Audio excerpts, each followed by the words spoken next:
2,000 years ago, a Roman emperor sat in his tent after a brutal day of battle. His soldiers had betrayed him. His allies had turned against him. His own family plotted his downfall. He had every reason to react with rage, with vengeance, with the full force of imperial power. But he did not. Instead, Marcus Aurelius picked up his journal and wrote, "You have power over your mind, not outside events. Realize this, and you will find strength." This was not weakness. This was the most powerful decision a human being can make. The decision to not react first. Throughout history, the greatest minds discovered the same truth. Buddha taught it in India. Lao Tzu wrote about it in China. Stoic philosophers practiced it in Greece and Rome. Native American wisdom keepers passed it down through generations. Every ancient tradition, separated by thousands of miles and centuries, arrived at the same principle. Between stimulus and response, there is a space, and in that space lies your power. But somewhere along the way, we forgot this ancient rule. We live in a world that rewards instant reactions. Social media trains us to respond immediately. News cycles demand instant opinions. Arguments escalate in seconds. Careers are destroyed by one emotional outburst. Relationships end because someone could not pause before speaking. We react to everything. Every comment, every criticism, every inconvenience, every challenge, and every reaction costs us. It costs us our peace, our relationships, our opportunities, our power. We give away our strength every single time we react without thinking. The ancient rule is simple, but simple does not mean easy. Do not react first. Feel the emotion. Acknowledge the trigger. But do not act on the first impulse, because that first impulse is almost always wrong. Your first reaction comes from fear, from ego, from ancient survival instincts that no longer serve you. It comes from the most primitive part of your brain, the part that kept your ancestors alive when they faced physical threats. But you do not face saber-toothed tigers anymore. You face emails, conversations, decisions, and your primitive brain treats them all like life or death situations. When someone challenges you, your brain screams attack or defend. When something goes wrong, your brain screams panic or flee. When you feel disrespected, your brain screams retaliate. And if you follow that first reaction, you lose. Every time. But when you master the ancient rule of not reacting first, everything changes. You stop being controlled by circumstances. You stop being manipulated by other people's emotions. You stop sabotaging yourself with impulsive decisions. You become someone who cannot be shaken, cannot be provoked, cannot be controlled. This is not about suppressing emotions. This is not about becoming cold or detached.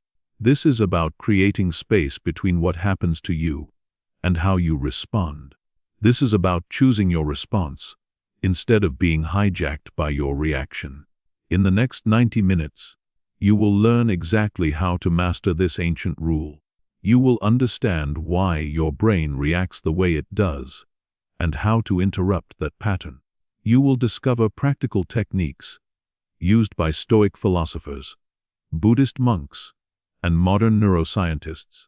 You will learn how to stay calm when everyone else loses control, how to think clearly when emotions are screaming, and how to act from wisdom instead of impulse. You will learn the art of the pause, the power of silence, the strength of restraint. These are not passive qualities. These are the most active, powerful choices you can make, because when you master the ancient rule, you master yourself, and when you master yourself, nothing can defeat you. This knowledge changed the lives of emperors, warriors, and sages. It built empires. It won wars. It created inner peace in the midst of chaos. And today, it will begin to change your life. The ancient rule is waiting for you, not as theory, not as philosophy, but as practice, as a tool you can use today, right now, in the next difficult moment you face. By the time we finish this journey, You will never respond to life the same way again. You will have the strength to pause when everyone else reacts, the wisdom to think when everyone else panics, the power to choose when everyone else is controlled. This is the ancient rule, the rule that separates those who are controlled by life from those who control themselves, the rule that transforms chaos into clarity, reaction into response, weakness into unshakable strength. Sheep T. Ornan. Offer Your life is being destroyed by seconds, not hours, not days, seconds. The seconds between something happening and your reaction. Those seconds determine everything, and most people waste them. They react instantly, and they pay for it for years. Let me show you what reacting first actually costs you. A man is in a meeting. His colleague questions his idea in front of the team. The man feels disrespected, challenged, attacked. And in that moment, in those first 2 seconds, his primitive brain takes control. His heart rate spikes. His face flushes. Blood drains from his thinking brain. And he reacts. He defends himself with an edge in his voice. He makes a passive-aggressive comment. He shows visible frustration. The meeting becomes tense. His colleagues notice. His boss notices. And in those 30 seconds of reaction, he has damaged his professional reputation. He has shown everyone that he cannot handle pressure, that he lacks emotional control, that he is not leadership material. Later, when his rational brain returns, he realizes his mistake. He wishes he had stayed calm. He wishes he had paused. But it is too late. The damage is done. One reaction. 30 seconds. Months of reputation building destroyed. This is not a dramatic example. This is normal life. This happens every single day to millions of people. And the cost compounds over time. Think about your own life. Think about the last time you reacted first. Maybe someone cut you off in traffic, and you honked, yelled, let anger ruin the next 20 minutes of your day. Maybe your partner said something that triggered you, and you snapped back, turning a small issue into a relationship crisis. Maybe you got anxious news and immediately panicked, making a fear-based decision you later regretted. Every time you react first, you are choosing immediate emotional release over long-term well-being. You are choosing the satisfaction of reaction over the power of response. And you are training your brain to be weaker, not stronger. Because here is what most people do not understand. Every reaction is a training session. Every time you react impulsively, you are teaching your neural pathways to react faster next time. You are literally rewiring your brain for weakness. You are building mental habits of losing control. Your brain learns patterns. When you react with anger once, the anger pathway gets stronger. React with anger 10 times, that pathway becomes a highway. React with anger 1,000 times, and anger becomes your default response. You become someone who cannot control their temper, not because you are broken, but because you trained yourself that way through repeated reaction. The same applies to anxiety, defensiveness, shutdown, people-pleasing, any emotional reaction pattern. Every time you react first, you make that reaction more likely in the future. You become a prisoner of your own conditioning. But the cost goes deeper than just repeated patterns. Reacting first costs you opportunities. How many chances have you missed because you reacted with fear instead of responding with courage? How many relationships have you damaged because you reacted defensively instead of responding with understanding? How many goals have you abandoned because you reacted to difficulty instead of responding with persistence? Every reaction is a choice point, and every time you choose reaction over response, you are choosing a smaller life, a life controlled by circumstances, a life at the mercy of other people's actions, a life of regret and what-ifs. The ancient philosophers understood this. They saw that most human suffering comes not from what happens to us, but from our immediate reactions to what happens. Epictetus taught, it is not what happens to you, but how you react to it that matters. He did not say how you feel about it. He said how you react. Marcus Aurelius faced betrayal, war, plague, and political chaos. He had every reason to react with rage, with desperation, with vengeance. But he practiced the ancient rule. He did not react first. He created space. He thought. He chose his response. And because of this practice, he remained powerful, clear-minded, and effective even in the worst circumstances. This is not ancient history. This is the key to modern survival. Because the world today is designed to trigger you. Social media is engineered to provoke reaction. News is crafted to generate emotional response. Marketing manipulates your impulses. Everyone wants your reaction. Because when you react, you are controllable. When you respond, you are powerful.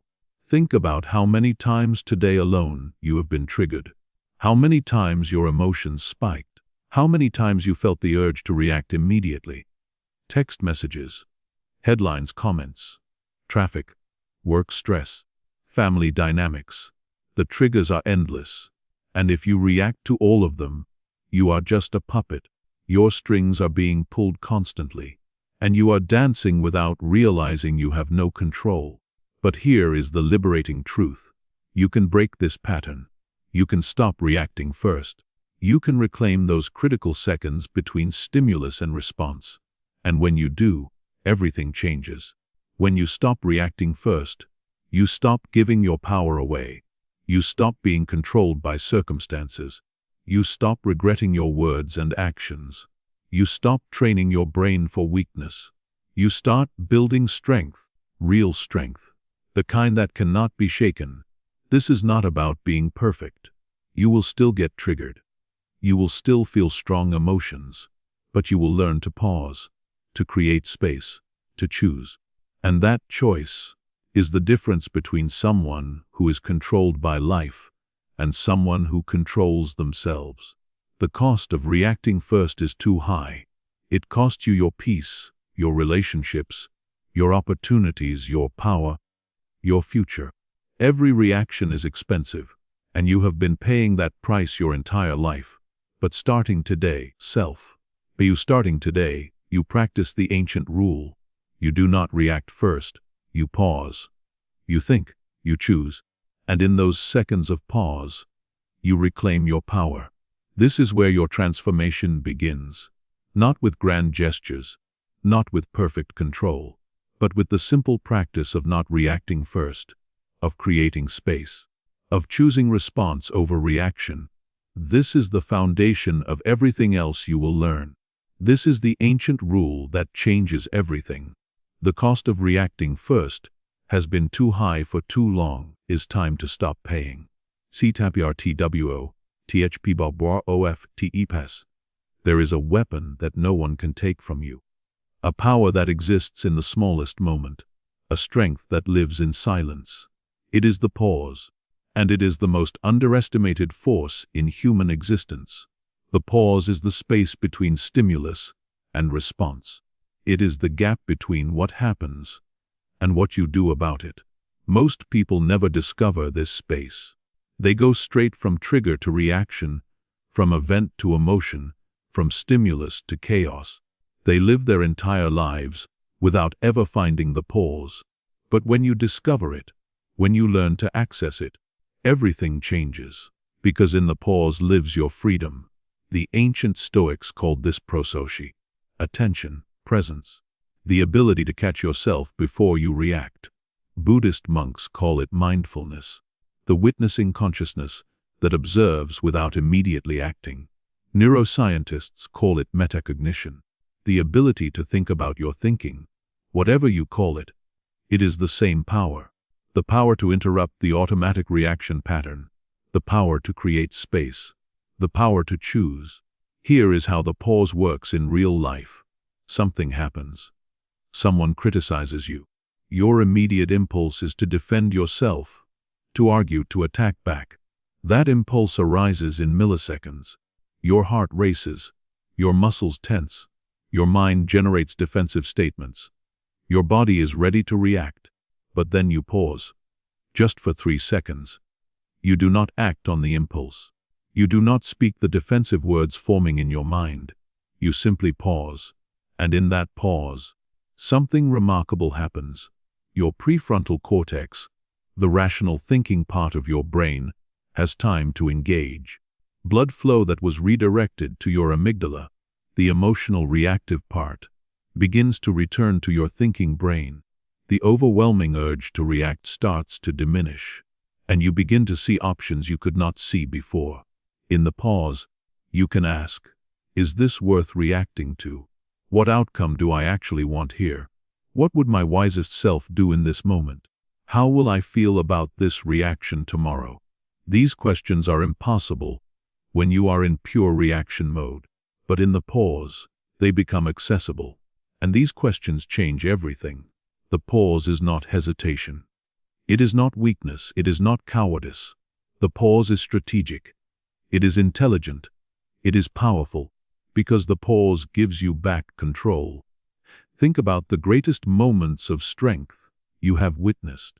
A leader staying calm in crisis, an athlete making a clutch play under pressure, a parent responding to a child's tantrum with patience instead of matching the chaos. What do all these moments have in common? The pause. The leader who stays calm is not suppressing panic. They are pausing, assessing, choosing their response. The athlete making the play is not just reacting on instinct. They are accessing training, pausing to read the defense, choosing the right move. The patient parent is not devoid of frustration. They are pausing, remembering what matters, choosing wisdom over reaction. Every moment of true strength includes the pause, because strength is not about never feeling triggered. Strength is about what you do in that triggered state, and what you do depends entirely on whether you can access the pause. Let me give you a historical example. During the Cuban Missile Crisis, the world stood on the brink of nuclear war. Soviet ships were approaching the American blockade. Military advisors urged President Kennedy to attack immediately. The pressure to react was enormous. The fear was real. The trigger was as big as triggers get. But Kennedy paused. He created space for thinking. He consulted advisors with different perspectives. He considered outcomes beyond the immediate crisis. He did not react first. And that pause, that refusal to react immediately, may have saved hundreds of millions of lives. This is not just about global crises. This is about your daily life. The pause works at every scale, from preventing a nuclear war to preventing an argument with your spouse, from making strategic business decisions to choosing not to honk at the car that cut you off. The pause is universally powerful because it does one simple thing. It interrupts automaticity. It breaks the chain between stimulus and reaction, and in breaking that chain, it gives you choice. Without the pause, you are automatic. You are programmed. You are predictable. Someone pushes your buttons, and you react exactly as expected. You are controllable. But with the pause, you become unpredictable. You do not do what your conditioning says you should do. You do what wisdom says you should do. This makes you powerful in a way that people who react first can never understand. They see your pause and might think you are slow or weak, but you know different. You know that the pause is where your power lies. You know that the person who controls the pause controls themselves, and the person who controls themselves cannot be controlled by anyone else. The ancient rule teaches that the pause is not empty time. It is not wasted seconds. The pause is sacred space. In those few seconds, you reclaim your humanity. You access your higher self. You remember who you want to be instead of just reacting from who you have been. Practicing the pause is simple but not easy. It requires awareness. You must catch the moment when you are triggered. You must notice the impulse to react. And in that noticing, you create the pause. At first, you will only notice after you have already reacted. That is okay. Awareness after the fact is still progress. It means the mechanism of noticing is developing. Next time you might catch yourself mid-reaction. Better still, eventually, you catch yourself before the reaction, And that is when everything changes. The pause can be 3 seconds. It can be 3 breaths. It can be counting to 10. The length matters less than the practice. What matters is that you interrupt the automatic reaction. You create space. You give yourself a chance to choose. And here is what makes the pause truly powerful. Every time you practice it, you get better at it. Every time you successfully pause before reacting, you strengthen the pause pathway in your brain. You build the neural infrastructure for self-control. You train your brain to be strong instead of reactive. The pause is not a technique you use once. It is a practice you build, a muscle you strengthen, a power you develop through repetition. The ancient philosophers did not just understand the pause. They practiced it daily. They trained themselves to access it in any situation. And that practice transformed them into some of the most powerful minds in history. You have this same capacity. You can develop this same power. It starts with the decision to pause, to not react first, to create space between what happens and what you do about it. It starts today. It starts now. It starts with the very next thing that triggers you. When that trigger comes, and it will come, you will feel the impulse to react. And in that moment, you will have a choice. React automatically as you always have, or pause. Create space. Choose your response. That choice is the most important choice you will make today. That choice determines who you are. That choice is the ancient rule in action. The power of the pause is the power to be free. Free from automatic reactions. Free from emotional hijacking. Free from being controlled by circumstances. This freedom is available to you right now. It lives in the pause. Find it. Master it. The pause is your power. Use it.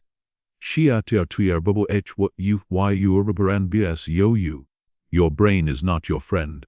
Not when it comes to reactions. Your brain is a survival machine designed for a world that no longer exists. And every day, it tries to keep you alive by sabotaging your life. Understanding why your brain reacts the way it does is essential, because you cannot change what you do not understand. And your brain's reaction patterns are destroying your peace, your relationships, and your potential. Let me explain what is actually happening inside your skull when you get triggered. You have 2 major brain systems, the limbic system and the prefrontal cortex. The limbic system includes your amygdala, the alarm center of your brain. This system is ancient. It evolved hundreds of thousands of years ago, when humans faced constant physical threats. When survival meant reacting instantly to danger. If your ancestors saw a shadow in the grass, they had milliseconds to decide if fight or flee. If they paused to analyze whether it was a tiger or wind, they died. The humans who survived were the ones who reacted first and thought later. Their amygdala would sound the alarm, flood the body with stress hormones, and trigger immediate action. Pause meant death. React meant survival. This system was perfect for that world. But we do not live in that world anymore. You do not face tigers in the grass. You face emails, meetings, traffic, relationships, social media. Your threats are not physical. They are psychological. But your amygdala does not know the difference. When someone criticizes you, your amygdala treats it like a physical attack. When you see a stressful headline, your amygdala treats it like a predator. When your plans get disrupted, your amygdala treats it like a survival threat, and it responds the same way it always has. Alarm, stress hormones, immediate reaction, fight or flight. But here is the problem. That immediate reaction, which saved your ancestors from tigers, now destroys your life. Because fighting your boss does not save you. It gets you fired. Fleeing from difficult conversations does not protect you. It ruins relationships. Reacting with anger to traffic does not help you. It just floods you with cortisol and ruins your morning. Your amygdala is trying to save your life by constantly triggering reactions that make your life worse. This is the cruel irony. Your survival brain is working against your survival, And it gets worse. When your amygdala activates, it hijacks your entire system. Stress hormones flood your bloodstream. Your heart rate increases. Your breathing becomes shallow. Your muscles tense. And critically, blood flow decreases to your prefrontal cortex. Your prefrontal cortex is your rational brain. It is where you think, plan, analyze, and make wise decisions. It is where your ability to pause lives. But when you get triggered, your prefrontal cortex goes partially offline. The blood and oxygen it needs get redirected to your muscles for fighting or running. This is why you cannot think clearly when you are upset. This is why you say things you regret when you are angry. This is why you make terrible decisions when you are anxious. Your thinking brain is not fully operational. Your reactive brain is in control. And your reactive brain only knows two strategies: attack or escape. This is not a design flaw. This is an adaptation. For physical threats, you do not need complex thinking. You need fast action. But for modern life, you need the opposite. You need thinking, not reaction. But your brain defaults to the reaction pattern, because that is what kept your ancestors alive. So you are walking around with a survival system that is constantly overreacting to non-survival situations. Your amygdala sees a challenging email as a tiger. Your amygdala interprets a social rejection as expulsion from the tribe, which meant death in ancient times. Your amygdala reads uncertainty as danger. And every time your amygdala sounds the alarm, you get triggered. Your body floods with stress chemicals. Your thinking brain goes dim, and you react. You do not choose to react. It happens automatically. This is hijacking. Your amygdala hijacks your system, and your reaction happens before you can stop it. Most people live their entire lives being hijacked multiple times every day. They think this is just how life is. They think they are just emotional people, or that the world is too stressful. But the truth is simpler and more hopeful. Their amygdala is overreacting to non-threats, and they never learn to interrupt the hijacking. But here is the good news. Understanding this process gives you power over it. When you know what is happening, you can catch it. You can recognize the hijacking as it starts. You can feel your heart rate increasing, your breathing changing, your thoughts becoming reactive. And in that recognition, you can intervene. The ancient philosophers did not know about the amygdala or the prefrontal cortex, but they understood the pattern. They noticed that the first reaction was almost always wrong. They saw that passion, what they called the first movement of emotion, needed to be observed before acting on it.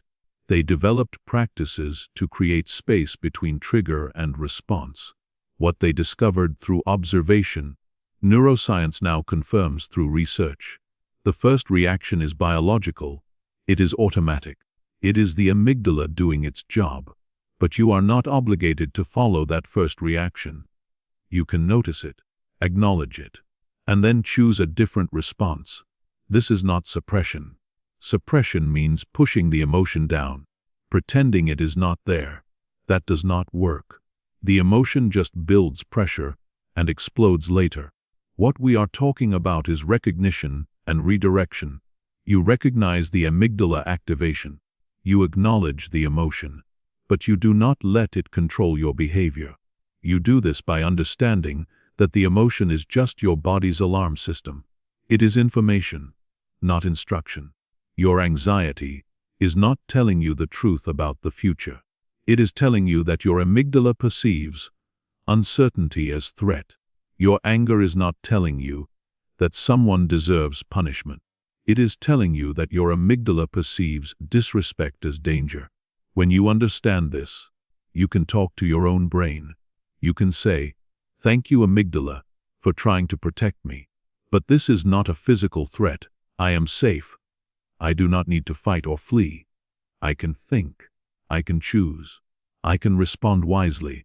This might sound strange, but it works. Because when you acknowledge the emotion and the biological process creating it, You engage your prefrontal cortex. You bring your thinking brain back online. You create the pause, and in the pause, you can choose a response that serves you instead of following a reaction that sabotages you. Your brain betrays you because it is doing an old job in a new world, but you can retrain it. You can teach your amygdala that most modern triggers are not survival threats. You can strengthen your prefrontal cortex's ability to stay online during stress. You can build the neural pathways of pause and choice. This is not about fighting your biology. This is about working with it. Your amygdala will always react to perceived threats. That will not change. But you can change what happens after that reaction. You can learn to catch the hijacking early. You can practice the pause. You can choose your response. Understanding why your brain reacts the way it does removes the shame and judgment. You are not broken because you get triggered. You are human. Your brain is doing what evolution designed it to do. The question is, will you let ancient programming control your modern life, or will you take conscious control? The ancient rule is your tool for taking back control.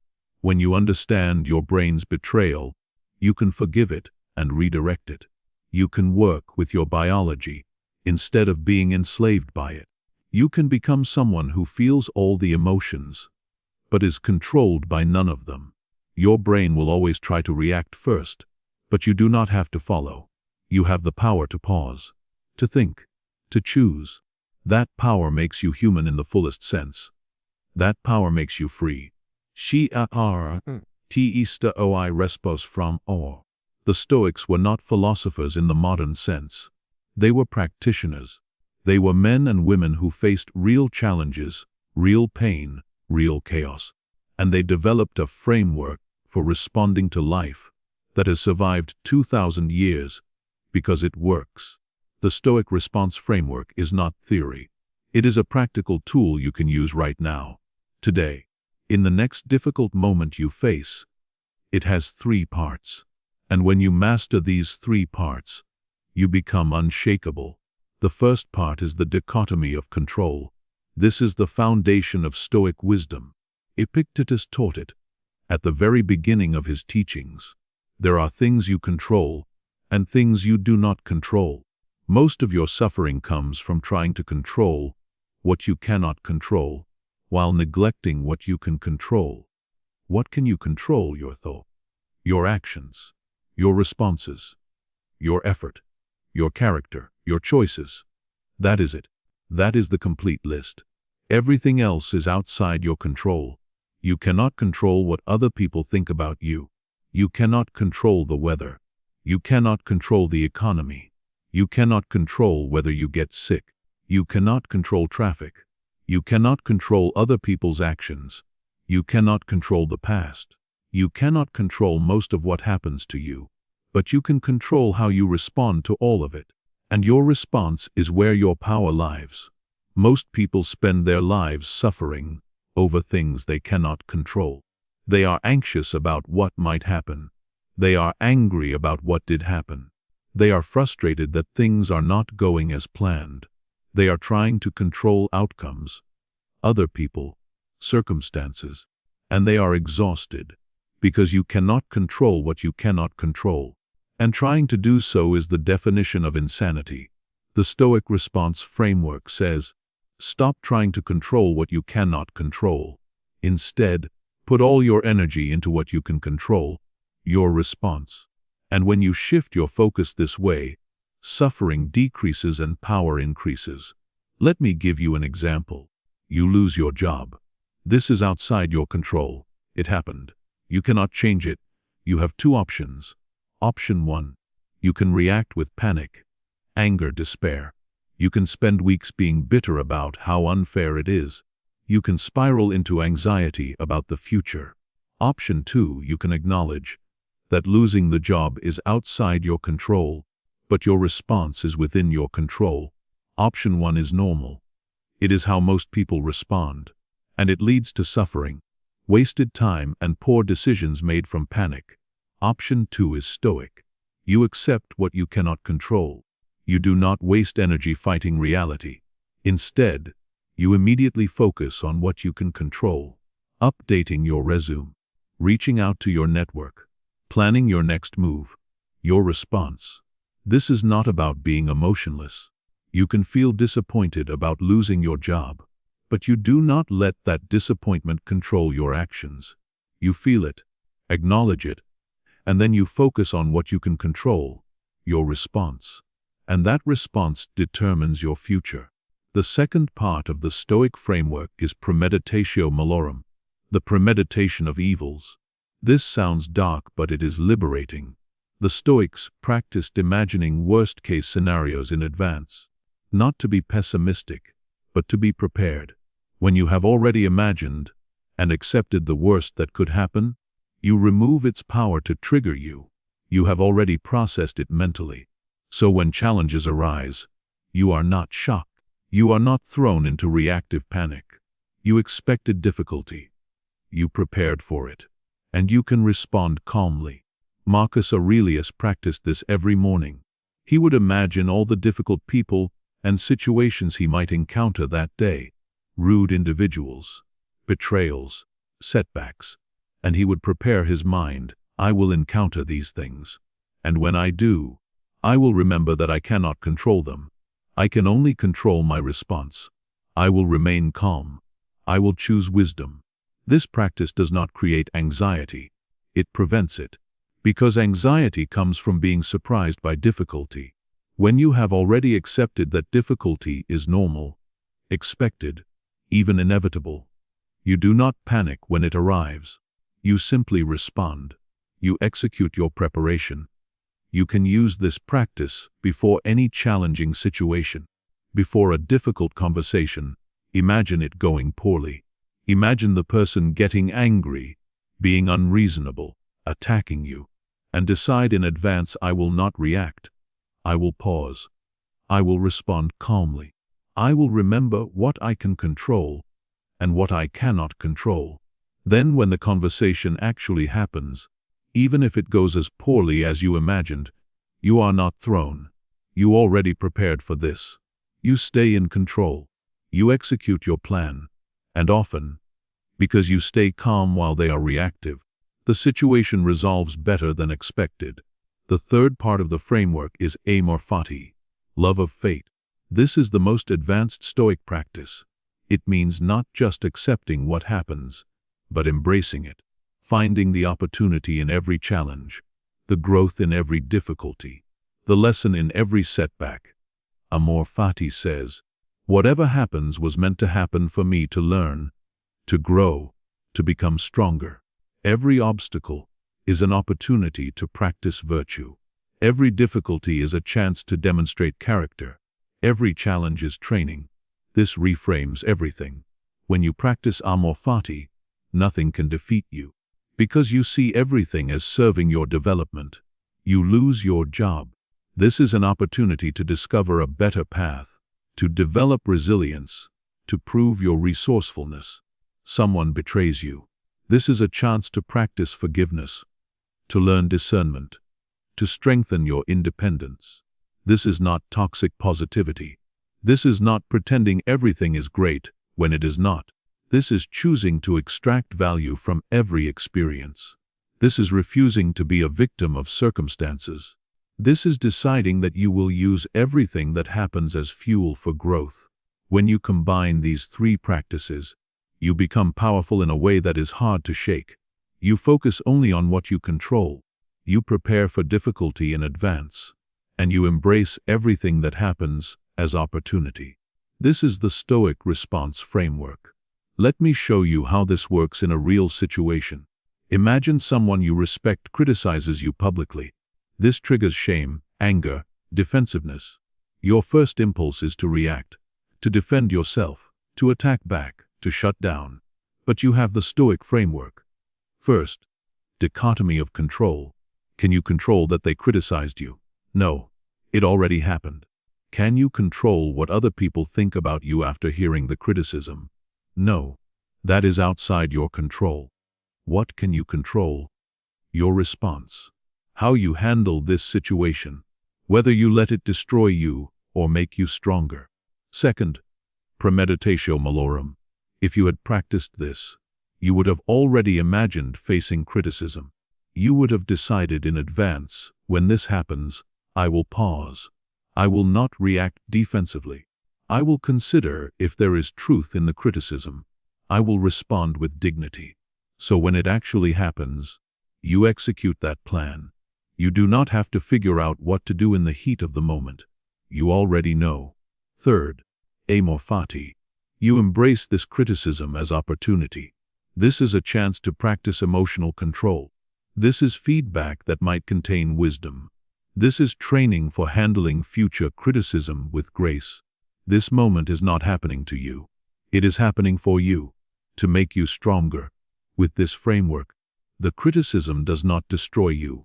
It does not even really bother you, because you have tools to process it. You focus on what you control. You execute your preparation. You embrace it as training. And you respond with wisdom instead of reacting with emotion. This is the Stoic response framework. It is not abstract philosophy. It is practical psychology. It is a system for maintaining control and peace no matter what happens. And it has been tested by millions of people over thousands of years in every imaginable situation. The ancient Stoics faced war, plague, betrayal, exile, poverty, and death. And they remained calm, clear-minded, and powerful, not because they did not face difficulty, but because they had a framework for responding to difficulty. A framework that worked. A framework you can use. Start practicing today. Apply the dichotomy of control to one situation. Ask, what can I control here? Focus only on that. Practice premeditatio malorum tonight. Imagine tomorrow's challenges. Decide in advance how you will respond. Practice amor fati with one difficulty. Choose to see it as opportunity instead of obstacle. These practices transform your relationship with life. You stop being a victim. You start being a practitioner. You stop reacting. You start responding. You stop suffering unnecessarily. You start growing from everything. This is the ancient rule in action.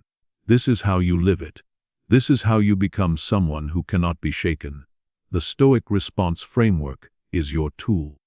Practice it, master it, and watch how your life transforms. She-aptr 5 email al-shmy. Emotions are not the enemy. This is where most people get it wrong. They think mastering the ancient rule means eliminating emotions, becoming cold, shutting down feeling. That is not mastery. That is suppression, and suppression always fails. True mastery is emotional alchemy. It is the ability to transform emotional energy into useful action, to feel deeply while thinking clearly, to acknowledge every emotion, but be controlled by none. This is the art the ancient rule teaches. Alchemy was the medieval practice of trying to turn lead into gold. It did not work for metals, but it works perfectly for emotions.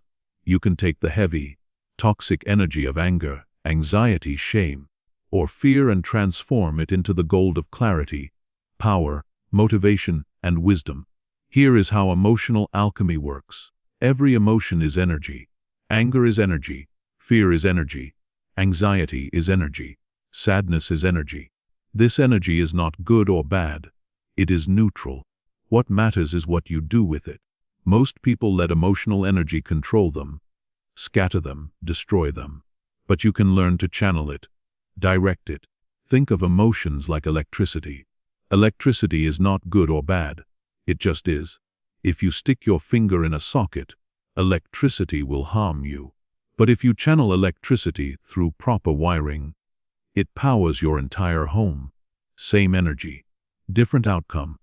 It all depends on how you direct it. When you feel anger, that is intense energy. Uncontrolled, that energy makes you say things you regret, damage relationships, make impulsive decisions. But channeled properly, anger can fuel powerful action. It can motivate you to stand up for yourself, set boundaries, change unjust situations, work harder than you ever have. The difference is the pause. When you pause before reacting, you create space to ask, What is this energy trying to tell me? What boundary has been violated? What value of mine is under threat? What needs to change? And then, how can I use this energy productively instead of destructively? This is alchemy. You take the anger, acknowledge it, understand what it is signaling, and then you direct that energy toward constructive action. You do not suppress the anger. You transform it. You turn lead into gold. The same process works for every emotion. Fear shows up, uncontrolled. Fear paralyzes you, makes you avoid challenges, keeps you small. But acknowledged and channeled, fear becomes alertness. It sharpens your focus. It tells you what matters. It reveals where you need to prepare. Before a big presentation, you feel fear. Most people try to fight the fear, suppress it, pretend it is not there. This makes the fear worse. Emotional alchemy says acknowledge the fear. This fear means this presentation matters to me. This fear is energy. How can I use it? You can use it to prepare more thoroughly, to practice your delivery, to focus your mind. The same fear that could paralyze you becomes fuel for preparation. Anxiety is perhaps the most common emotion people struggle with. Anxiety is mental energy focused on hypothetical futures. Uncontrolled, anxiety spirals into panic, overwhelm, paralysis. But anxiety is also your mind trying to prepare you, trying to protect you by thinking through possibilities. Emotional alchemy with anxiety means acknowledging it, then directing that mental energy productively. You feel anxious about an upcoming project. Instead of spiraling, you pause. You ask, what is the anxiety pointing to? What do I need to prepare? What is within my control? Then you channel that anxious energy into planning, preparing, taking action. You transform the anxiety from enemy to ally. Even sadness, which feels heavy and useless, can be alchemized. Sadness is often your psyche processing loss, disappointment, or unmet needs. Unprocessed, sadness becomes depression, numbness, disconnection.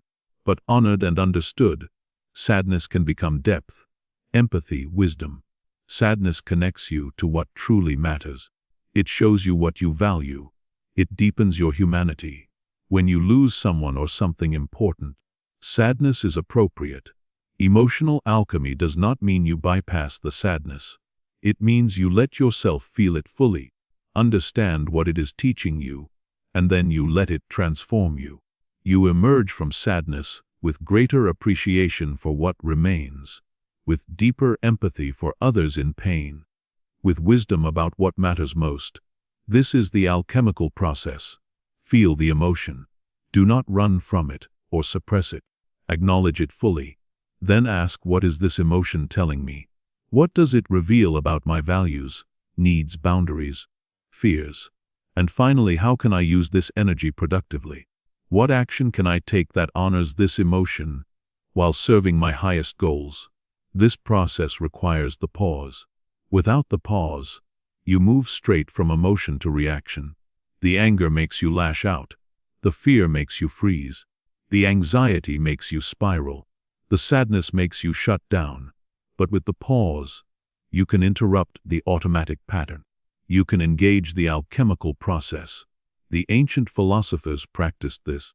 Marcus Aurelius would feel anger at betrayal, but he would pause. He would write in his journal, why am I angry? What is this showing me? How should I respond to serve the empire and my own character? He transformed the anger into wise action. He did not suppress it. He alchemized it. Buddhist monks practice a similar technique. When emotion arises, they observe it with curiosity. What is this feeling? Where do I feel it in my body? What is its texture, temperature, intensity? This observational distance creates the pause. And in that pause, they can choose whether to act on the emotion or let it pass through them like weather. You can practice emotional alchemy starting today. The next time you feel a strong emotion, practice this process. First, pause. Do not act on the emotion immediately. Create space. Second, name the emotion specifically. Not just, I feel bad, but I feel disappointed and slightly anxious. Naming engages your prefrontal cortex and begins to calm the limbic system. Third, locate the emotion in your body. Where do you feel it? Chest, stomach, shoulders. Breathe into that location. This grounds you in the physical reality of the emotion rather than getting lost in the mental story. Fourth, ask, what is this emotion trying to tell me? What need is not being met? What boundary was crossed? What value is being challenged? Listen to the emotion as information, not as command. Fifth, decide, how can I channel this energy productively? What action can I take that honors the emotion while moving me toward my goals? This 5-step process transforms emotional reactivity into emotional intelligence. You stop being controlled by emotions. You start using them as fuel, as information, as allies in your growth. This is not quick at first. The process might take several minutes when you are learning. But with practice, it becomes faster. Eventually, you can move through emotional alchemy in seconds. Feel, pause, understand, channel, respond, all in the space of a few breaths. When you master emotional alchemy, you become powerful in a completely different way. You do not avoid emotions or suppress them. You welcome them, because you know how to transform them. Every emotion becomes fuel for growth. Every feeling becomes information for better decisions. Every surge of energy becomes power you can direct. This is the ancient rule applied to your inner world. You do not react to your own emotions. You respond to them. You create space between feeling and action. In that space, you perform alchemy. Lead into gold, reactivity into power, emotion into wisdom. The emotions will come. They will always come. You are human. But you no longer have to be controlled by them. You can be the alchemist, taking whatever emotional material life gives you and transforming it into something valuable. This is mastery. This is freedom. This is the ancient rule lived from the inside out. Practice emotional alchemy today. Feel your emotions fully. Pause before acting on them. Transform their energy into productive action. And watch as the emotions that once controlled you become the fuel that propels you forward. CATS 6. TGWARIORCMC. There is a kind of silence that is not absence. It is presence. It is not weakness. It is power. The ancient warriors knew this silence. The samurai practiced it. The Spartans embodied it. The Native American warriors honored it. This is not the silence of someone who has nothing to say. This is the silence of someone who chooses when to speak. This is the silence of mastery. The silence of the ancient rule in action. Most people fear silence. They fill every gap with words. They react to every statement with immediate response. They think silence means they are losing, that they are weak, that they are being dominated. But warriors knew different. Warriors knew that silence is the ultimate position of strength, because in silence, you are not giving anything away. You are not being predictable. You are not being controlled. When someone attacks you with words, and you remain silent, they do not know what you are thinking. They do not know if you are angry or amused. They do not know if you are planning a response or simply unaffected. Your silence becomes a mirror. It reflects their energy back at them, and they become uncomfortable, uncertain, off balance. You have taken control without saying a word. The warrior's silence is not passive. It is intensely active. You are choosing silence. You are using silence. You are deploying silence as strategy. This is completely different from being silent, because you are afraid to speak or do not know what to say. The warrior's silence is powerful because it is chosen. Let me show you how this works in practice. You are in an argument. The other person is emotional, reactive, attacking. Your impulse is to defend yourself, to match their energy, to fight back. But you practice the warrior's silence. You do not respond immediately. You maintain eye contact, calm, you breathe, and you remain silent. Several things happen in that silence. First, you do not give the other person the reaction they want. They are trying to provoke you. Your silence denies them that satisfaction. Second, your silence creates space for them to keep talking. And often, when people keep talking in heated moments, they reveal more than they intended. They show their real concerns, their real fears, their real motivations. Third, your silence gives you time to think, to plan your response, to choose your words carefully instead of reacting emotionally. When you finally do speak, after a period of warrior's silence, your words carry more weight, because they are chosen, because they are measured, because you have demonstrated control. People listen more carefully to someone who speaks intentionally than to someone who reacts constantly. The ancient Spartans were famous for their laconic speech. Laconic means brief, concise, using few words. The word comes from Laconia, the region where Sparta was located. Spartans would receive long, verbose threats from enemies, and they would respond with a single word. When Philip Tebui of Macedon threatened, "If I invade Laconia, I will destroy Sparta," the Spartans replied with one word, F. This was not just wit. This was strategic silence. By refusing to engage in verbal warfare, by responding with minimal words, the Spartans communicated complete confidence. They did not need to threaten back. They did not need to defend themselves. Their silence and brevity said everything. We are not intimidated. We are not reactive. We are in control. You can use the same strategy in modern life. When someone tries to provoke you, practice the Spartan response. Minimal words, maximum control. This does not mean you never speak. It means you choose when and how to speak. You do not react automatically. You respond strategically. The warrior's silence is also about knowing when to not engage at all. Some battles are not worth fighting. Some arguments are traps. Some provocations are designed to drain your energy. The warrior recognizes these situations and chooses silence as the ultimate response. Not the silence of retreat, the silence of superiority. You are not being controlled. You are choosing not to participate in a pointless conflict. This requires massive confidence, because when you choose silence, people might think you have no response. They might think they won. Let them think that. The warrior does not need external validation. The warrior knows their own power, and that power is not diminished by what others think.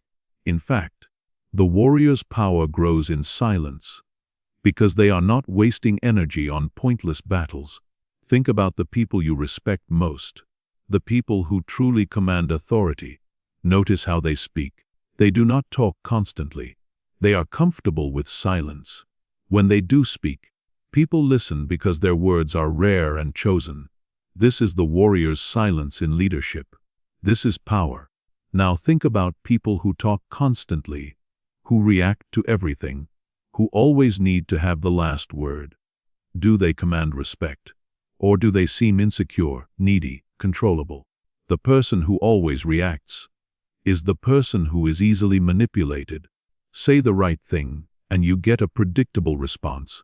The person who practices warrior's silence is unpredictable, uncontrollable, powerful. This silence is also internal, not just external. The warrior's silence means you are not constantly listening to the reactive voice in your head, the voice that says you must respond, you must defend, you must prove something. That voice is not you. That voice is fear. The warrior's silence quiets that voice. You create inner silence. In that inner silence, you find clarity, you find wisdom, you find peace. Meditation practices across many traditions teach this inner silence. You sit quietly and observe your thoughts without reacting to them. You notice the urge to think about something, but you do not follow the urge. You practice internal non-reactivity. This strengthens your ability to practice external non-reactivity. They are the same skill applied differently. When you master both internal and external warrior's silence, you become someone who cannot be manipulated through provocation, cannot be drained through pointless arguments, cannot be controlled through emotional triggers. You become a fortress, calm, quiet, unshakable. But the warrior's silence is not about being antisocial or distant. It is about being intentional. You speak when speaking serves a purpose. You engage when engagement is valuable. But you do not react automatically. You do not fill silence with noise. You are comfortable with quiet, both external and internal. Practice the warrior's silence today, in your next conversation, especially if it becomes difficult. Practice pausing before speaking. Let silence sit. Do not rush to fill gaps. Notice how this changes the dynamic. Notice how it changes you. Practice internal warrior's silence. Sit for 5 minutes in quiet. Notice your thoughts. Notice the urge to react to your thoughts, to follow them, to elaborate on them. Practice not reacting. Just observe. This trains your non-reactivity muscle. Practice strategic silence when provoked. Someone tries to bait you into an argument. Instead of taking the bait, practice silence. Stay calm. Do not engage. Let the provocation land in empty space. Notice how this changes the situation. Notice how this protects your energy. The warrior's silence is one of the most powerful expressions of the ancient rule. It is not reacting first made visible. It is control embodied. It is strength demonstrated through restraint. The warrior knows that the one who remains silent while others react is the one who holds the real power. Master the warrior's silence. Practice it daily, and watch how your power grows in the quiet spaces, how your clarity increases when you stop filling everything with reaction, how your life transforms when you learn to use silence as your weapon, your shield, and your throne. Silence is not empty, full of power, full of presence, full of choice. This is the warrior's gift. Claim it, use it, master it, and become someone who commands respect through the simple act of not reacting first. The warrior's silence is waiting for you. Find it in the next pause. Hold it in the next provocation. Embody it in the next challenge. And feel the ancient power of chosen silence transform everything. See chapter RCVN. Respondian versus reacting. There is a difference between responding and reacting. Most people think they are the same. They are not. The difference between responding and reacting is the difference between mastery and slavery, between power and weakness, between freedom and imprisonment. Understanding this difference changes everything. Reacting is automatic. Stimulus triggers emotion. Emotion triggers action. There is no space, no choice, no thought. Just automatic pattern. Someone insults you. You react with anger. Someone challenges you. You react defensively. Something goes wrong. You react with panic. This is reaction. Fast, automatic, mindless. Responding is different. Stimulus triggers emotion. You notice the emotion. You create space. You think, you choose. Then you act. This is response. Conscious. Intentional. The key word is choice. Reaction has no choice. Response is all choice. When you react, your conditioning is choosing for you. When you respond, you are choosing for yourself. Let me show you the difference with concrete examples. Your partner says something that hurts your feelings. Reaction. You immediately say something hurtful back. You escalate. You make it worse. Later, you regret it. Response. You feel the hurt. You notice the impulse to hurt them back. You pause. You think, what do I actually want here? Do I want to hurt them, or do I want to resolve this? You choose. You say, that hurt my feelings. Can we talk about this calmly? Different outcome, different future. All because you responded instead of reacted. You get critical feedback at work. Reaction, you get defensive. You explain why the criticism is wrong. You make excuses. You argue. Your colleague now thinks you cannot handle feedback. Response, you feel defensive. You notice that feeling. You pause.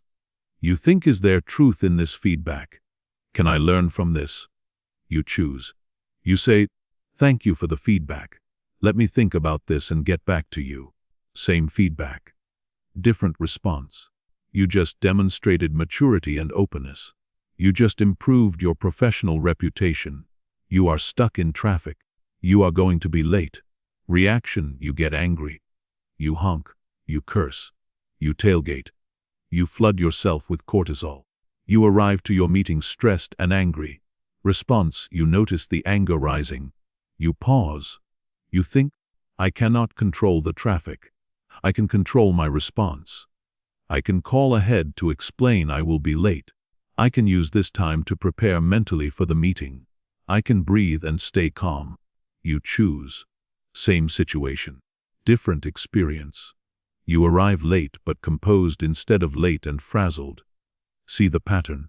In reaction, the situation controls you. In response, you control yourself. Reaction is being a leaf in the wind. Response is being the tree that bends, but does not break. The ancient rule teaches that you always have the space to respond instead of react. But you must claim that space. It does not appear automatically. You create it. You practice it. You build it through repetition. Here is the framework for responding instead of reacting. It has 4 steps. These 4 steps give you a systematic way to access response, instead of falling into reaction. Step 1. Notice. You must notice when you are triggered. Notice the emotion rising. Notice the physical sensations. Notice the impulse to act. This noticing is the beginning of all mastery. Without noticing, you cannot interrupt the pattern. With noticing, everything becomes possible. Step 2. Name. Once you notice the trigger, name what you are feeling. I am feeling angry right now. I am feeling anxious. I am feeling hurt. Naming the emotion engages your prefrontal cortex. It begins to calm your amygdala. It creates a little bit of distance between you and the emotion. The emotion is no longer you. It is something you are experiencing. Step 3. Need. Ask yourself, what do I actually need in this situation? Not what does my emotion want. What do I need? Your anger might want to attack, but you might need to set a boundary. Your fear might want to flee, but you might need to face a challenge. Your sadness might want to isolate, but you might need connection. Identifying your actual need beneath the emotional impulse is crucial. Step 4. Navigate. Based on your actual need, choose your action. Navigate toward what serves you, what serves the situation, what serves your highest values. Conscious, chosen, wise. These 4 steps: notice, name, need, navigate. Practice them. When you get triggered, pause and run through the 4 N's. At first, this will take time. You might only remember to do it after you already reacted. That is okay. That is progress. Next time, you will remember faster. Eventually, this process becomes quick, almost automatic, but conscious. That is the difference. Let me show you this framework in action with a difficult scenario. You discover that a coworker has been taking credit for your work. You are furious. You want to confront them immediately. You want to expose them. You want revenge. But you practice the 4 N's. Notice. You notice the fury. You feel your heart pounding. You feel heat in your face.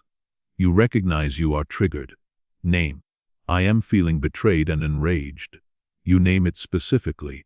Need. You ask yourself, what do I actually need? To scream at them? No. That is what the emotion wants. What I need is for this behavior to stop. What I need is for my work to be recognized. What I need is to maintain my professional reputation. Navigate. Based on those needs, how should I respond? You decide to gather documentation of your work. You decide to have a calm, private conversation with your coworker first. You decide that if that does not work, you will involve your supervisor with evidence. This is response. Strategic, controlled, effective. Compare that to reaction. Reaction would be storming into your coworker's office and publicly accusing them.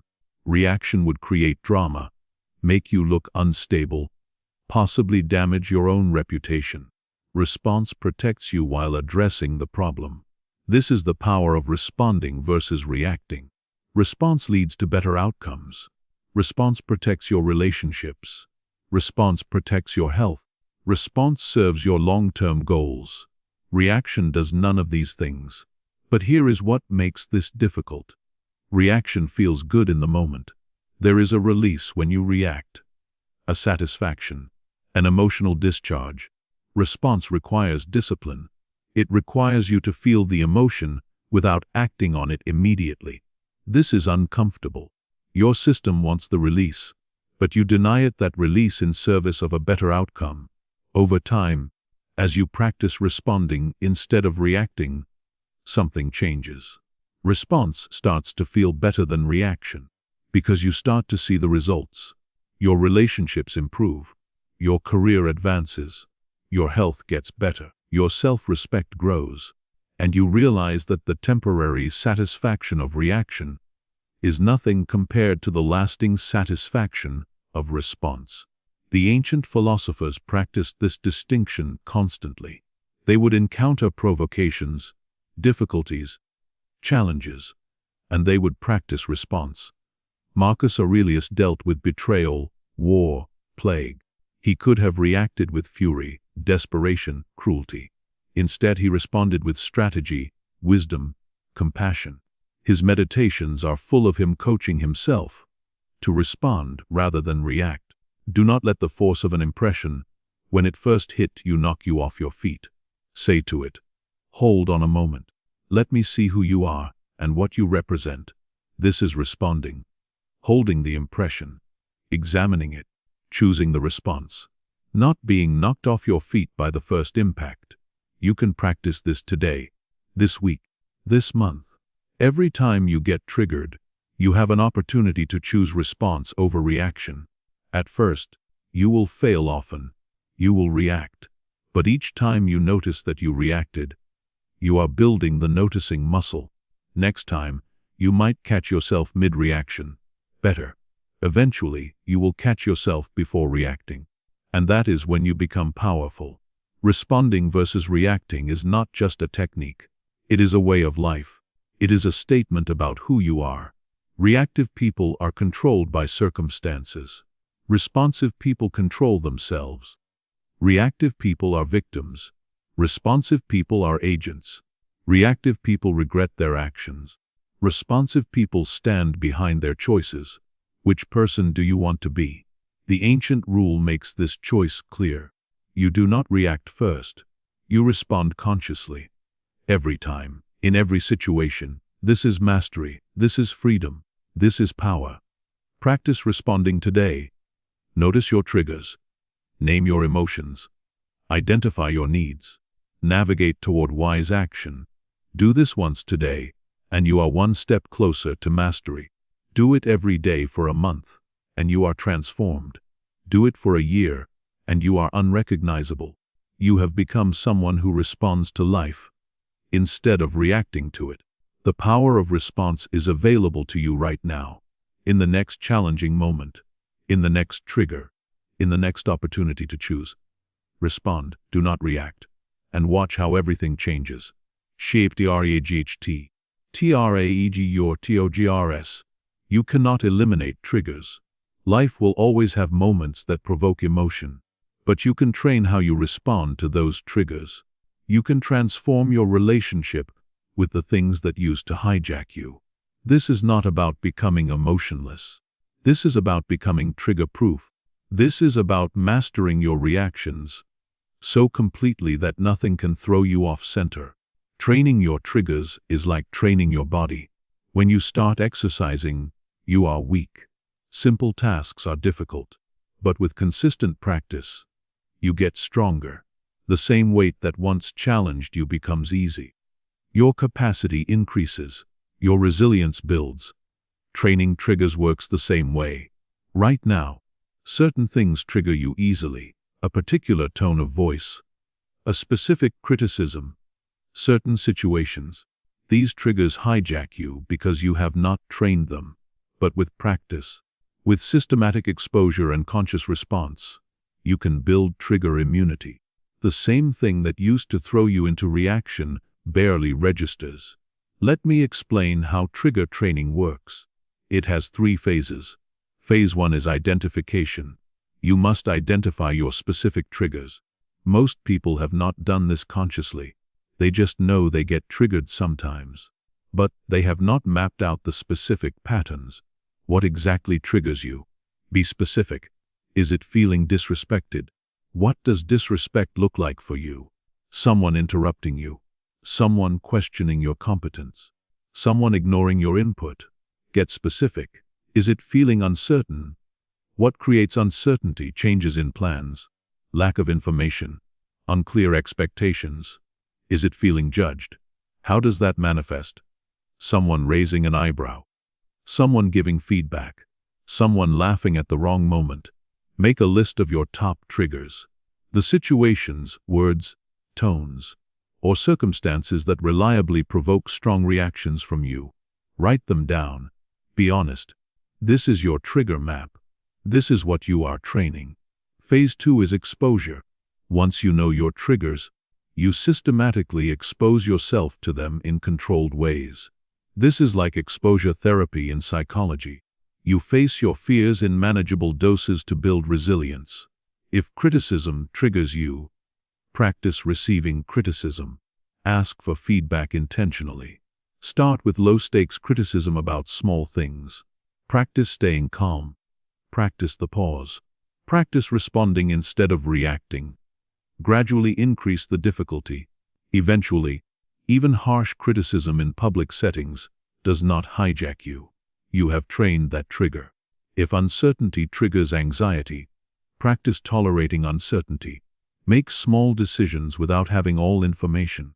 Go into situations where outcomes are unclear. Practice staying calm in ambiguity. Gradually build your tolerance for not knowing. Eventually, uncertainty becomes something you can handle without panic. If feeling disrespected triggers anger, practice encountering disrespect and not reacting. You can do this through visualization. Imagine someone disrespecting you. Feel the anger rise. Then practice the pause. Practice choosing your response. Do this repeatedly. You are training the neural pathway of non-reaction. When real disrespect happens, you have already practiced the response 100 times mentally, so you execute smoothly. The key is gradual, repeated exposure combined with conscious response. You do not avoid your triggers. You face them. But you face them with preparation, with tools, with the intention to respond rather than react. Each successful exposure builds resilience. Each time you stay calm when triggered, you weaken the trigger's power over you. Phase 3 is mastery. After consistent training, what used to trigger you no longer does. Or if it does, the reaction is mild, and you can easily choose your response. You have become trigger-proof in that area. Mastery does not mean you feel nothing. It means you are not controlled by what you feel. Someone criticizes you, and you feel a flash of defensiveness. But it passes in a second. You do not act on it. You consider the criticism objectively. You respond wisely. The trigger barely slows you down. This is mastery. Let me give you a real-world example of trigger training. A man had a trigger around being interrupted. When someone interrupted him, he would get angry, speak over them, become aggressive. This pattern damaged his relationships and his career. So he decided to train this trigger. Phase 1. He identified that interruption made him feel disrespected and unimportant. This was his specific trigger. Phase 2. He systematically exposed himself to interruption. He joined a debate club where interruption was common. He practiced staying calm when interrupted. At first, it was difficult. He would still get angry, but he kept practicing. He used the pause. He used the 4 N's. He chose his response. Over time, being interrupted started to bother him less.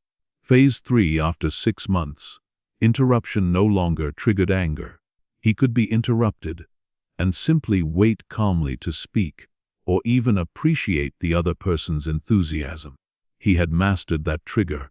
It no longer controlled him. This process works for any trigger, but it requires honesty, practice, and patience. You cannot train triggers by avoiding them. You train them by facing them consciously, repeatedly, with better tools each time. The ancient warriors used trigger training constantly. They would practice staying calm in battle simulations. They would face insults and provocations as part of their training. They would meditate on worst-case scenarios to build mental resilience. They knew that the person who could be triggered in battle was the person who would die in battle. So they trained themselves to be untriggerable. Samurai practiced a form of this called misogi. They would expose themselves to extreme discomfort, standing under freezing waterfalls, practicing sword forms until exhausted. This was not just physical training, it was trigger training, building the capacity to remain calm and focused under extreme stress. To not react first even when everything in them wanted to react. You can apply the same principle. You do not need waterfalls or sword practice. You just need to face your triggers systematically with the intention to train them. Start small. Pick one trigger. Something that bothers you regularly, but is not overwhelming. Practice encountering it and responding consciously instead of reacting automatically. Do this daily for a week. Notice how your relationship with that trigger changes. It loses power over you. Then pick another trigger. Train that one. Build your trigger immunity one pattern at a time. This is not quick, but it is permanent. Once you train a trigger thoroughly, it rarely regains its power. You have rewired the neural pathway, built new responses, become a different person. Some triggers run very deep. They are connected to childhood wounds, major traumas, core fears. These triggers are harder to train. They might require professional help. There is no shame in this. Some triggers are too strong to train alone. But even deep triggers can be trained with proper support. The goal is not to never feel anything. The goal is to not be controlled by what you feel. To be able to encounter your triggers and choose your response. To be someone who can face anything and remain centered. Imagine a version of you that is trigger-proof, that can handle criticism, rejection, uncertainty, conflict, disappointment without being hijacked. That version of you is not impossible. That version is the result of training. That version is available to you through systematic practice. Training your triggers is perhaps the most practical application of the ancient rule. It is not reacting first made into daily practice. It is building the capacity to pause, to choose, to respond no matter what is happening around you or inside you. Start training today. Identify one trigger. Make a plan to expose yourself to it consciously. Practice the pause.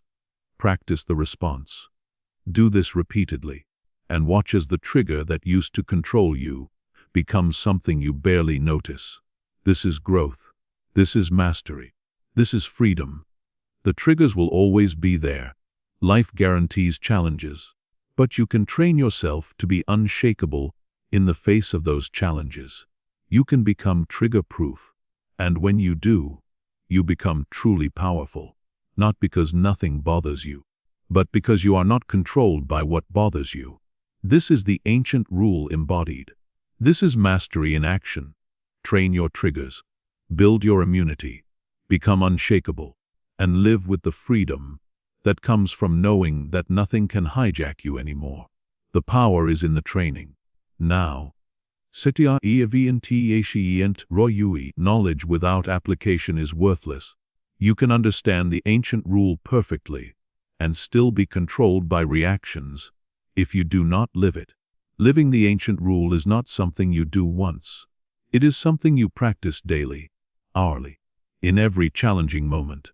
It is a way of life, a discipline, a commitment, and it transforms everything. Living the ancient rule means you make a decision, a clear, unwavering decision. I will not react first, no matter what happens, no matter how I feel, no matter how justified my reaction might seem. I will pause. I will think. I will choose. This decision becomes your foundation, your North Star, your identity. But a decision is not enough. You need practices, daily practices that reinforce the ancient rule. practices that build the neural pathways of non-reaction, practices that strengthen your pause muscle. Let me give you a practical daily system for living the ancient rule. Morning practice. Start every day with 10 minutes of preparation. Sit quietly. Imagine the day ahead. Think about potential triggers you might face. Difficult people, challenging situations, unexpected problems. Visualize yourself encountering these triggers and not reacting first. See yourself pausing. See yourself responding with wisdom. This is not wishful thinking. This is neural programming. You are preparing your brain for non-reaction before the triggers arrive. During this morning practice, recite your commitment. Create a personal statement. Something like, "Today, I will not react first. No matter what happens, I will pause. I will think. I will choose. I am in control of my responses." Say this with intention. Mean it. This sets your mental framework for the day. Midday check-in. At lunch or midday, take 5 minutes to review your morning. How have you done so far? Did you react to anything? Did you successfully pause? Be honest. If you reacted, do not judge yourself harshly. Just notice the pattern. What triggered you? What was the reaction? What would the response have been? This check-in builds awareness. And awareness is the foundation of change. If you successfully paused and responded instead of reacted, acknowledge this. Feel the satisfaction. This is positive reinforcement. You are training your brain that non-reaction feels good. That choosing your response is rewarding. Evening reflection. Before sleep, spend 10 minutes reviewing the entire day. What were your biggest triggers? How did you handle them? Where did you react? Where did you respond? Write this down if possible. Keep a journal. This daily reflection serves multiple purposes. First, it builds awareness. You become conscious of your patterns. Second, it shows progress. Over time, you will see that you react less and respond more. Third, it prepares you for tomorrow. You identify patterns. You see what needs work.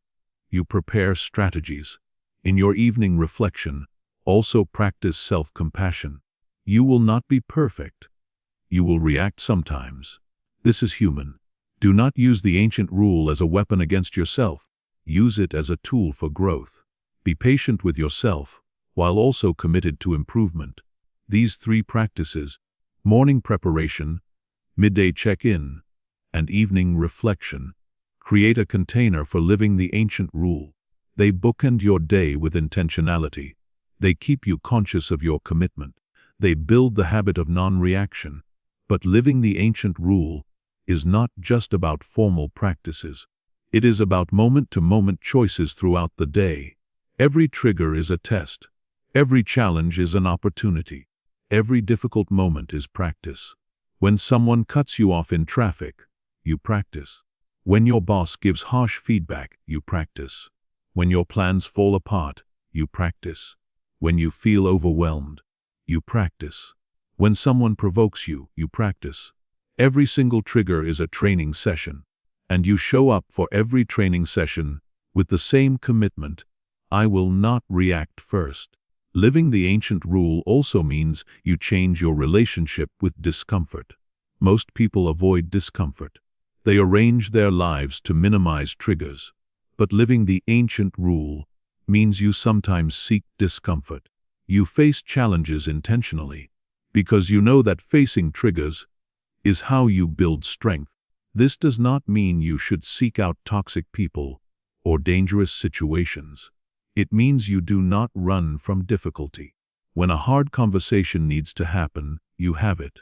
When a challenge arises, you face it. When discomfort appears, you lean into it with the confidence that you can handle it without reacting. Living the ancient rule transforms your identity. You stop seeing yourself as someone who gets triggered. You start seeing yourself as someone who chooses their responses. This identity shift is powerful, because identity drives behavior. When you deeply believe, I am someone who does not react first, you show up differently. You walk into situations with more confidence. You face triggers with more calm. You embody the ancient rule naturally. But this identity shift requires consistent practice. You cannot just decide you are someone who does not react first. You must prove it to yourself through action, through choices, through thousands of small moments where you could react, but you choose to respond. Over time, these moments accumulate. They become your track record. They become evidence of who you are. And that evidence solidifies your identity. You are not trying to be someone who does not react first. You are someone who does not react first. This is not aspiration. This is reality. This is your life. Living the ancient rule also changes how others see you. People notice. They see that you do not get rattled, that you stay calm under pressure, that you think before speaking, that you do not take bait, that you are in control of yourself. This commands respect. Not the fake respect of fear, real respect. The respect given to someone who has mastered themselves. You become the person others turn to in crisis, because they know you will not panic. You become the person others trust in difficult situations, because they know you will not react emotionally. You become a leader, not because of your title, because of your character. And that character was built through daily practice of the ancient rule. But living the ancient rule is not just about external benefits. It is about internal peace. When you know you can handle any trigger without being hijacked, you feel safe. Not because the world is safe, but because you trust yourself. You know that no matter what happens, you will not betray yourself through impulsive reactions. You will not say things you regret.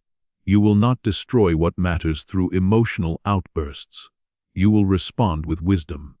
This self-trust is profound. It changes everything. You no longer fear your own emotions. You no longer avoid situations because you are afraid you will lose control. You show up fully to life because you know you can handle whatever comes. Living the ancient rule is demanding. It requires vigilance, patience, commitment. It is easier to react. It is easier to follow conditioning. It is easier to be automatic. But easy does not build character. Easy does not create strength. Easy does not lead to mastery. The ancient rule is the hard path, but it is the path of power, the path of freedom, the path of true strength.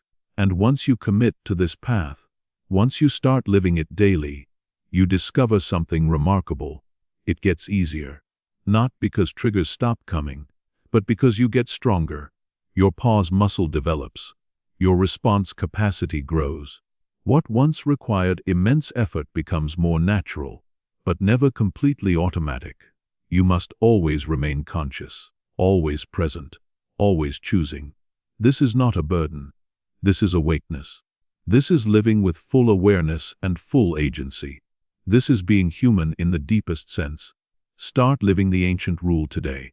Not perfectly, just intentionally. Make the commitment. Practice the morning preparation. Catch yourself in moments of trigger. Choose response over reaction.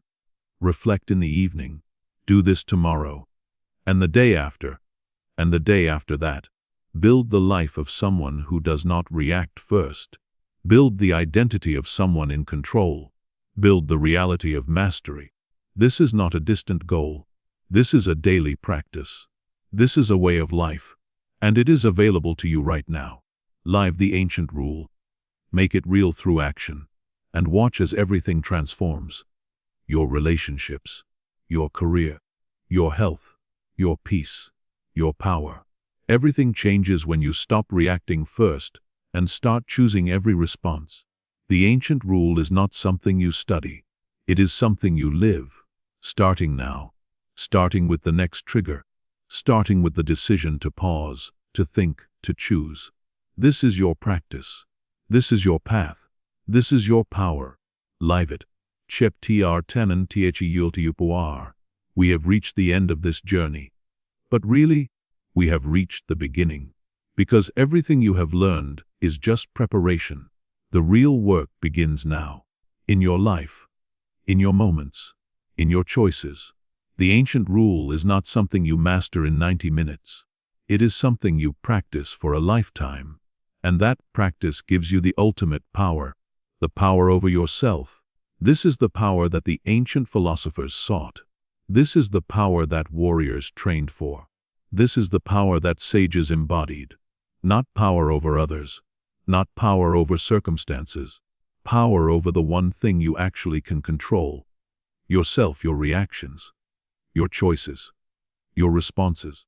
This is the ultimate power, and it is available to you through one simple practice: not reacting first. Think about what this power means. It means you cannot be manipulated. People can try to provoke you. They can push your buttons. They can say things designed to make you react. But you do not have to react. You can pause. You can choose. They have no power over you, because you have power over yourself. It means you cannot be controlled by circumstances. Things will go wrong. Plans will fail. Challenges will arise. But these events do not control you. Your response to these events is what matters. And you choose that response. Circumstances have no power over you, because you have power over yourself. It means you cannot be defeated by your own emotions. Anger will rise. Fear will appear. Anxiety will visit. Sadness will come. But these emotions do not have to control your behavior. You can feel them fully and still act wisely. Emotions have no power over you, because you have power over yourself. This power is not dominance. It is not suppression. It is not control in the toxic sense. This is sovereignty, self-sovereignty, the ability to govern yourself, to be your own authority, to choose your own path regardless of internal and external pressures. This is freedom. And this freedom is built through one practice repeated endlessly: not reacting first, creating the pause, choosing the response. Every time you do this, you strengthen your power. Every time you successfully pause before reacting, you prove to yourself that you are in control. Not perfect control, but real control, the control that matters. The ancient Stoics understood that this is the only power worth having. You can gain wealth and lose it. You can gain status and lose it. You can gain physical strength and lose it. But the power of self-mastery, once truly developed, is much harder to lose. It becomes part of who you are. It becomes your foundation, your unshakable center. Marcus Aurelius ruled an empire. He had the power to command armies, to make laws, to decide life and death. But he knew that none of that power mattered if he could not control himself. So he focused on the one power that was truly his: the power to not react first, the power to pause, the power to choose his response. In his private journals, he reminded himself constantly of this power. He knew that external power is temporary and often illusory, but the power of self-governance is real and permanent, and it is available to anyone willing to practice it. You do not need to rule an empire to have this power. You do not need wealth or status or special abilities. You just need commitment. The commitment to not react first. The commitment to create the pause. The commitment to choose your response. This commitment is available to you right now, in this moment, and in every moment going forward. The ultimate power is not flashy. It does not announce itself. It is quiet, calm, steady. The person with ultimate power does not need to prove anything, does not need to win arguments, does not need to have the last word. They are secure in their own self-mastery, and that security is unshakable. This power transforms how you move through the world. You walk into difficult situations with confidence, not because you know the situation will go well, but because you know you will not lose yourself in the situation. You will not react impulsively. You will not betray your own values. You will respond with wisdom. This confidence is magnetic. People are drawn to those who have power over themselves. But the greatest gift of ultimate power is not external. It is internal. It is peace. Deep, lasting peace. Not the peace of having no problems. The peace of knowing you can handle any problem without falling apart. The peace of trusting yourself completely. The peace of living aligned with your highest values. even when it is difficult. This peace is not something you find. It is something you build through daily practice, through choosing response over reaction, through not reacting first. Every time you practice this, you build more peace. Every time you successfully pause, you add another layer to your foundation. Over time, this foundation becomes unshakable, and from this foundation of peace and power, you can build anything. Better relationships, because you respond to your loved ones instead of reacting to them. Better career, because you handle pressure without falling apart. Better health, because you are not constantly flooding your body with stress hormones from reactions. Better life, because you are in control of the one thing that determines everything, yourself. The ancient rule is simple but profound. Do not react first. Pause. Chinks. Respond. This simplicity is its strength. You do not need complex strategies. You do not need years of study. You just need to practice this one principle consistently, and that practice transforms you completely. As we close this journey, I want you to understand something crucial. You are not the same person who started listening. You now know things you did not know. You understand patterns you did not see before. You have tools you did not have. And most importantly, you have a choice you might not have realized you had. The choice to not react first. The choice to pause. The choice to respond with wisdom. This choice is available to you in every moment. Every trigger is an opportunity to exercise this choice. Every challenge is a chance to practice this power. Every difficult moment is training for ultimate power. But knowing is not enough. Understanding is not enough. You must practice. You must live this. You must make the ancient rule real through your choices. Starting today. Starting with the next trigger you face. Starting with the decision that you will not react first. That you will pause. That you will choose. The world needs people who have mastered themselves. People who do not react first. People who can stay calm in chaos. People who can think clearly under pressure. People who can respond with wisdom instead of reacting with emotion. The world needs you to master the ancient rule, not because it makes you special, because it makes you human in the fullest sense, because it allows you to live up to your potential, because it gives you the power to create the life you actually want instead of just reacting to the life that happens to you. The ancient philosophers left you this rule. 2,000 years of wisdom distilled into one practice. Not reacting first. This is their gift, their legacy, their teaching, and now it is yours. What you do with it determines everything. You can go back to reacting automatically, following your conditioning, being controlled by circumstances, or you can commit to the practice, to the daily discipline of not reacting first, to building the ultimate power. The choice is yours. It has always been yours, but now you know it is a choice. Choose power over yourself.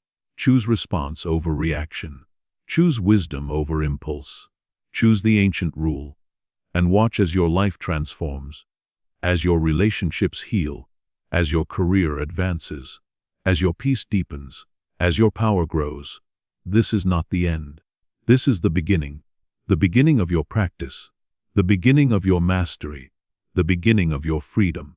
The ancient rule is now yours. You understand it. You have tools for practicing it. You know why it matters and how it works. All that remains is for you to live it. Start now. Not tomorrow.